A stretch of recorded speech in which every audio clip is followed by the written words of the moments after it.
The Top 10, the 1900s, the Americans, an introduction. Short stories have always been a sort of instant access into an author's brain, their soul and heart.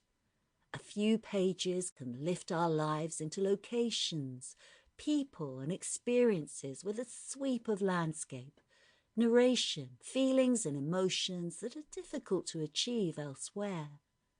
In this series, we try to offer up tried and trusted top tens across many different themes and authors.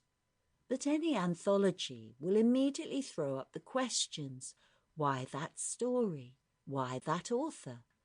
The theme itself will form the boundaries for our stories, which range from well-known classics, newly told, to stories that modern times have overlooked, but perfectly exemplify the theme.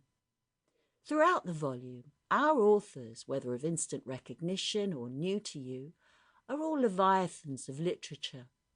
Some you may disagree with, but they will get you thinking about our choices and about those you would have made. If this volume takes you on a path to discover more of these miniature masterpieces, then we will have all gained something.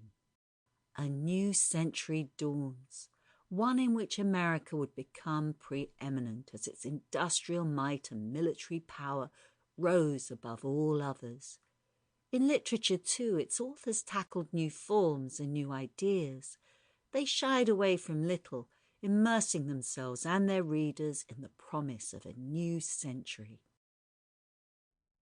The Great Good Place by Henry James. 1. George Dane had opened his eyes to a bright new day, the face of nature well washed by last night's downpour and shining as with high spirits, good resolutions, lively intentions, the great glare of recommencement, in short, fixed in his patch of sky.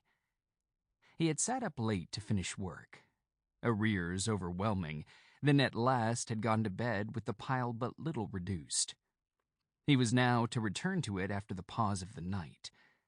But he could only look at it, for the time, over the bristling hedge of letters planted by the early postman an hour before, and already, on the customary table by the chimney-piece, formally rounded and squared by his systematic servant. It was something too merciless, the domestic perfection of Brown. There were newspapers on another table, ranged with the same rigor of custom, newspapers too many. What could any creature want of so much news? In each... Sample complete. Ready to continue?